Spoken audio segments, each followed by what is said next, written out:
Was your spouse refused a visa at the US Embassy after you already got your I-130 approved? They went to their interview and they were denied?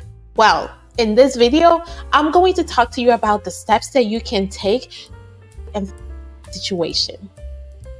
I am U.S. immigration attorney Lilian, and I help my clients get green cards and citizenships for themselves and their families using the U.S. immigration law system.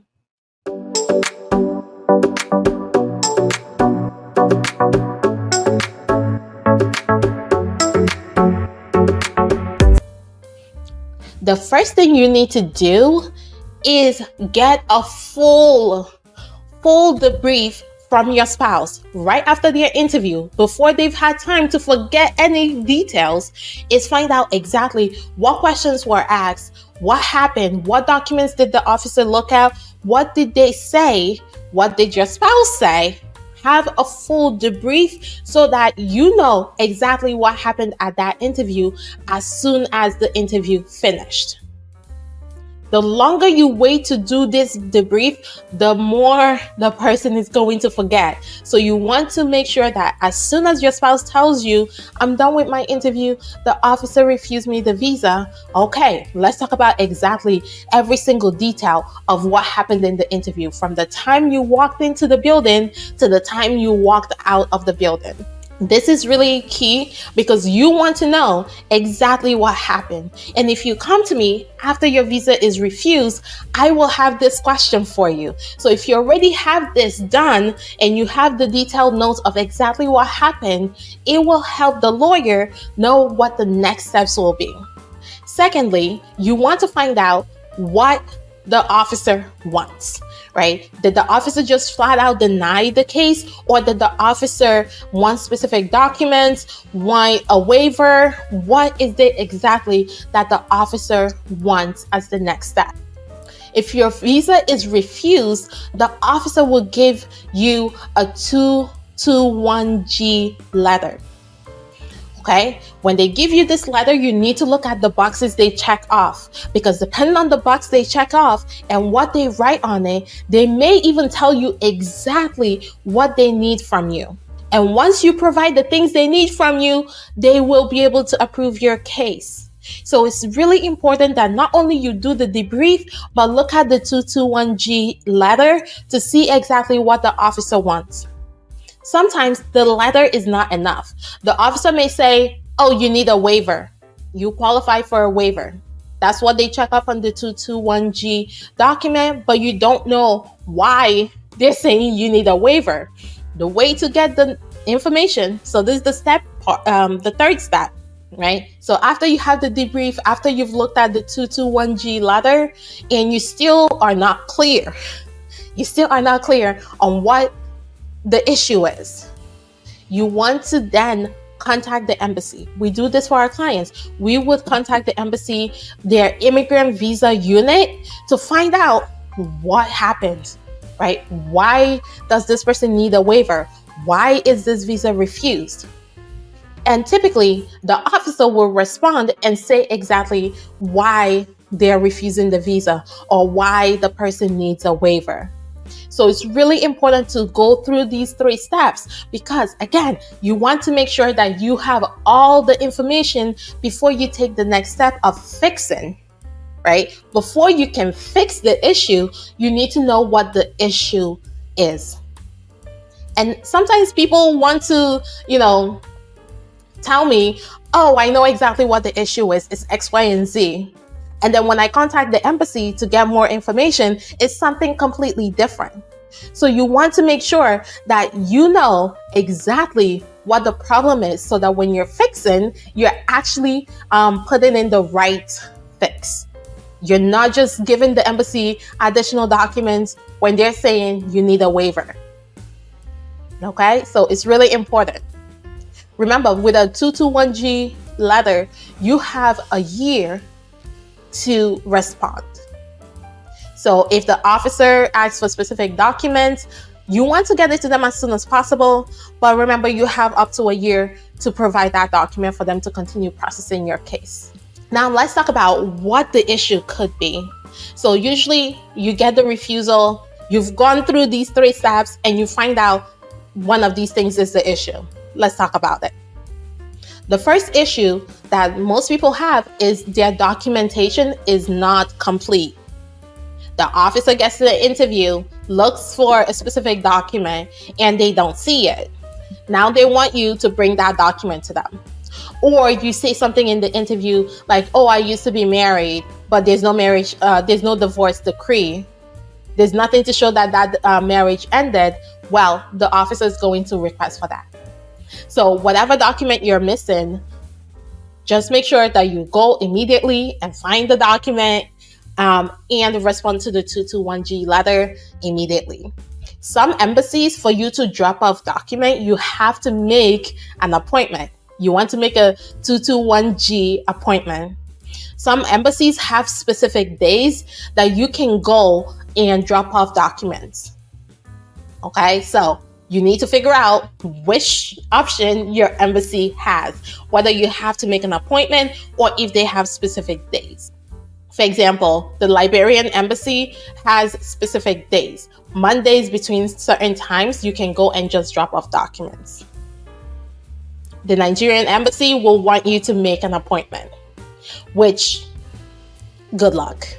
Okay, so you want to make sure that you get them the documents as soon as possible. Yes, I say you have a year, but you don't really want to wait for the year, right? You want them to start processing your visa and get you approved quickly. Another document that people almost always forget is the police certificate.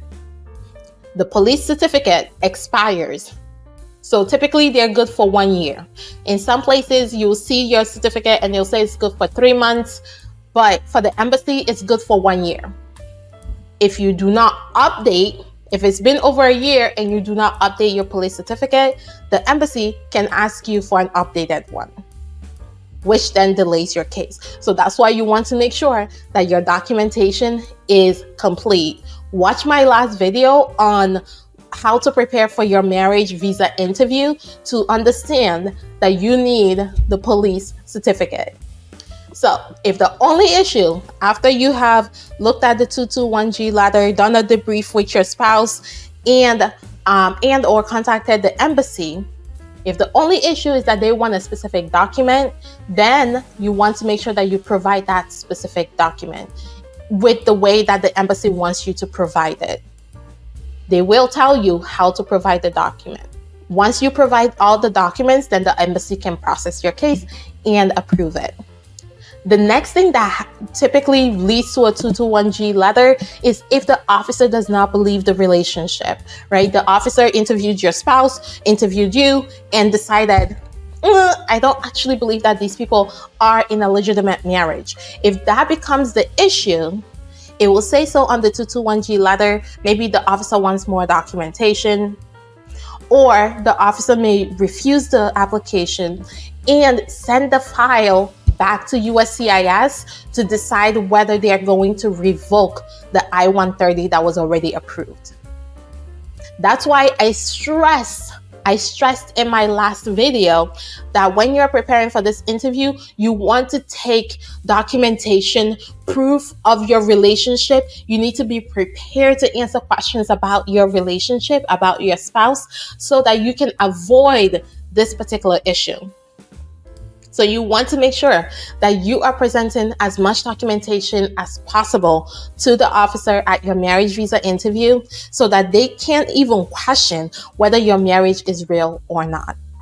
If that becomes the situation, like I said, it's either the officer does one of two things. They can ask you for specific documents, right, to prove your relationship, or they can send the file back to USCIS and ask them to revoke the I-130.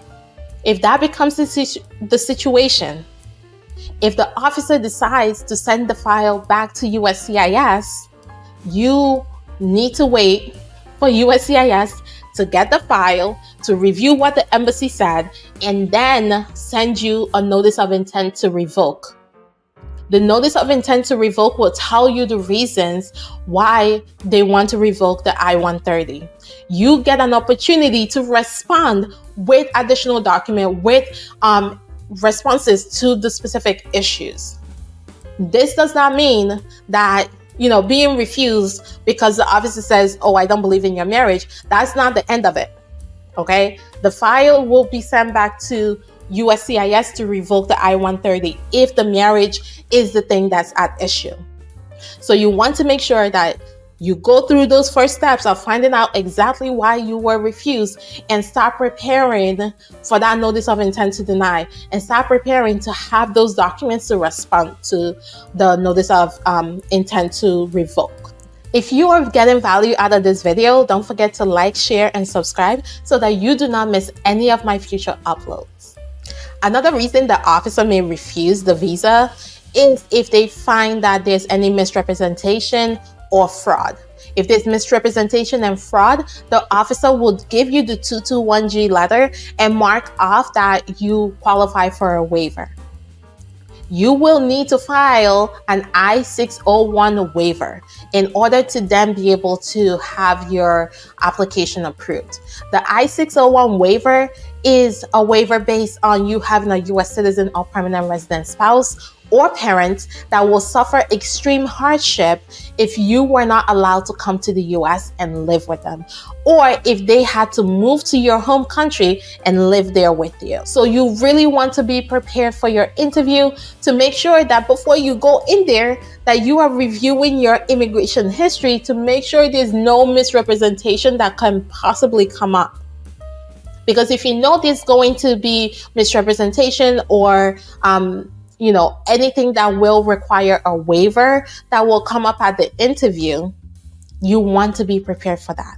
You want to already have your waiver application ready to go so that when you go to your interview and you're refused the visa, you're able to immediately file your waiver application.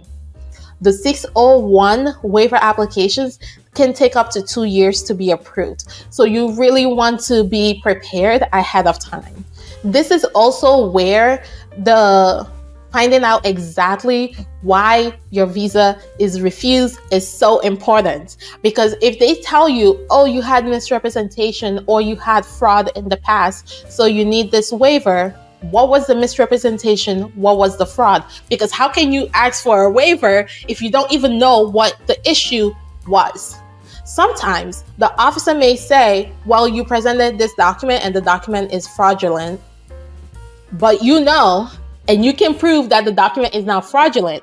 In those situations, you don't need a waiver. You just need to explain to the embassy that this document is not fraudulent and prove to the embassy that the document is not fraudulent. Okay, so sometimes you need a waiver, just like the officer says, and sometimes you don't. And the only way you will know the difference is if you do the first step, which is know exactly why the visa is refused. And if the reason is you had a misrepresentation, you need a waiver, well, find out exactly what the misrepresentation is. Because you don't want to ask for a waiver for one thing, then you go to the interview, they're telling you there's something else. Okay, you want to know everything before you file the waiver. And then the last thing that I want to talk about, which is if your spouse is banned from getting a visa. Because sometimes your spouse is banned from applying for a visa. So, for example, if your spouse has a 3-year ban, a 10-year ban, or a permanent ban. The 3-year bar is for people that entered the US with a visa. They may have overstayed for, let's say, a few months. So up to 180 days, they overstayed, but less than a year, they will get a 3-year bar once they leave the US. If they stayed a year or more, they will get a 10-year bar. And then if let's say they stayed a year or more, or they had a removal order and then left the US and re-entered without inspection, they will have a permanent bar. Each of these things has different solutions. So let's talk about the solutions. If it's a 3-year bar, you need to look at when does the 3 years run, right? When is the 3 years up? And that's what you want to also do at the beginning. If you know there's this 3-year bar, you want to make sure that by the time you get to your interview, that the 3-year bar is already done. if you are having a 10-year bar, you want to make sure that before you get to the interview, that the 10-year bar has already run. Now, if you have a permanent bar, your spouse that has the permanent bar must be outside of the US for 10 years.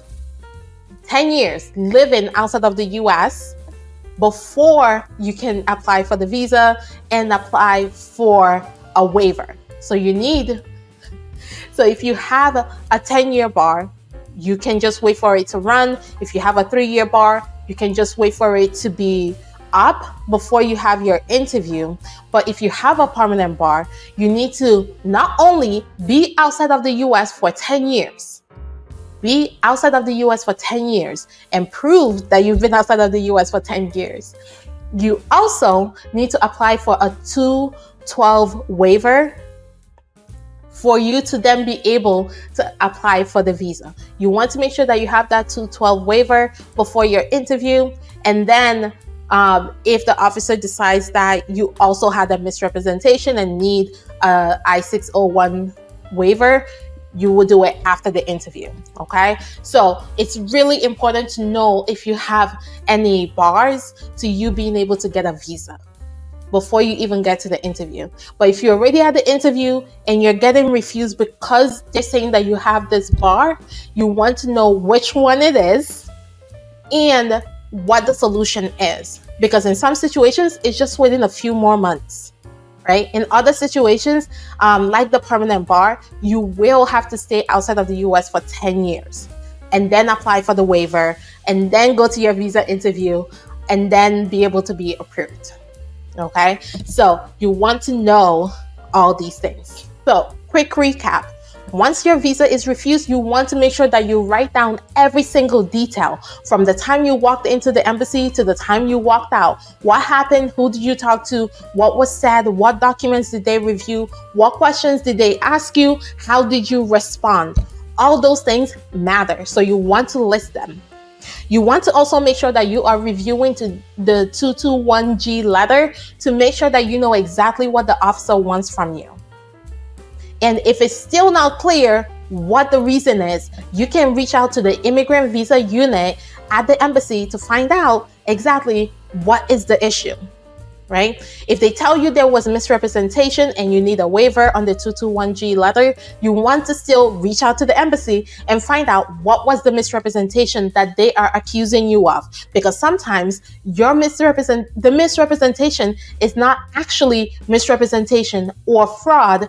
The embassy just thinks it is. You want to make sure that now that you know the reason, that you are putting in the right fix, because not every single thing can be fixed with the same solution. Okay, if the issue is that they need additional documents or that you're missing documents, you want to make sure that you follow the embassy's instructions on how to get them that document, and you want to do it as quickly as possible so that they can get back to processing your application. If the officer doesn't believe your marriage, they will either ask you for additional documents of the relationship or send it back to USCIS and ask them to revoke the I-130. You will then have a chance to respond to the notice of intent to revoke from USCIS and give them additional documentation, additional information to be able to approve your case and send it back to the embassy. If it's misrepresentation or fraud, you want to make sure that you are applying for the I-601 waiver. Because you're applying based on marriage, your spouse will be the qualifying relative, and you need to prove that they will suffer extreme hardship if you were not allowed to go to the US to be with them, or if they had to come to your home country and live there with you. And then finally, if you have a bar to you being able to get a visa, either the 3, 10, or permanent bar, you want to make sure that you are applying the right solution, because not every single bar needs a waiver. The 10 and the 3-year bar just needs you to run the 3 and 10 years. And then the permanent bar needs you to physically live outside of the US for 10 years, apply for a 212 waiver, and then go to your interview and then you can be approved. So you want to make sure that you are following these steps and you know exactly why your visa was refused and you're following the right steps to fix it. If you are in this situation where you know you have a bar to you getting a visa, or you had a misrepresentation, or you've already went to your interview and you're refused and you want to know what is the next step, what can I do to make sure that my case is still approvable? Well, go ahead and reach out to me, schedule a strategy session so that I can help you pinpoint exactly why your visa was refused and what steps you need to take to actually fix it. And you can schedule that strategy session by going to my website, lillylegal.com, or by calling my office at 508-443-1788. Thank you.